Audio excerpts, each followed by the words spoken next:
I learned in Croatia, or as they call it, Hrvatska. I think that's how they say it. I learned that flying to Croatia is beautiful, and I'm pretty sure that's Falkor. And I learned that Croatians are pretty cocky about their laundry hanging abilities. And I learned that they're not actually called Croatians. They're called Croats. I learned that Croatia is pretty fucking old. It became a kingdom in 925. And last time I checked, that's old. Zadar is on the Adriatic Sea and is the capital of Dalmatia. The streets are smooth and narrow.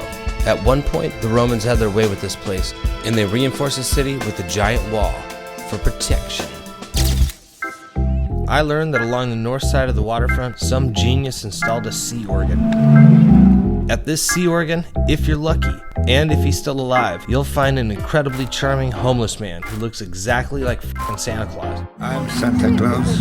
How long have you been Santa Claus? 4 or 5 years. My English is broken now because I know many languages. This is my wife, I'm very young. Hello. Hi. Yes, you are on a very good place. Bye, Santa. I learned that your average everyday Croatian newspaper has a variety of content. Celebrity gossip, stories about bears, puzzles, sweater busters. I learned that washing your clothes by hand in a bathtub sucks. But watching a giant, majestic beetle try to hump your shirt for 10 minutes makes it totally worth it. Split is the largest city in Dalmatia. Dogs are in windows. Look at the dog. Cats are everywhere else. I learned that you don't need 2 legs to play soccer against a priest, but it probably helps.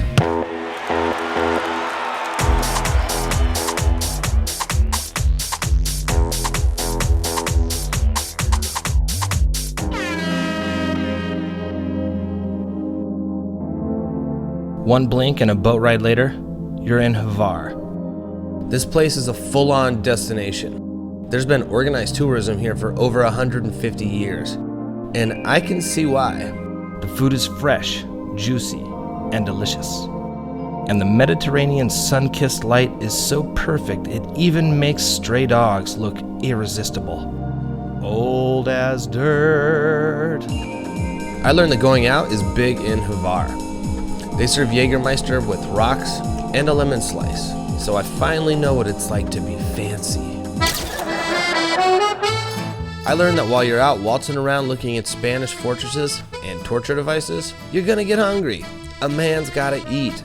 Croatia is right across the way from Italy, therefore there are a ton of pizzerias, which can make finding traditional Croatian food a bit tricky. This is Dinko. He was able to break things down for me. I noticed there's a lot of pizzerias.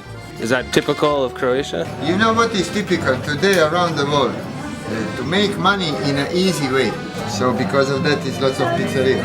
I have decided to make money in this way. No rice, no spaghetti, no pizza, no Coca-Cola, no espresso, no even beers. Well, how come you don't have those things? What we need more than wine and water and a quality food. Capisci? Boat back to Split, fly to Zadar, check out the ocean one last time, and then it's time to cab to the airport. I love cab drivers. Named Elvis. What's your name? James. No, it's not. Elvis. Elvis. Tell me about the very first time you ever drove a car. How old were you? I was 12. I stole the car. It was my mother's car. Where'd you go? Pog, 50 kilometers from Zadar. And police catch me there. Does people have sex in the back of the car? Yeah. People have had sex back there? Yeah. All right. And I make a film. No! Croatia is sick. It's got the clearest water I've ever seen in my life, a rich history that I know nothing about, and also vineyards, which I didn't mention. Sorry about that. It's an awesome place with awesome people. And before you know it, I gotta go.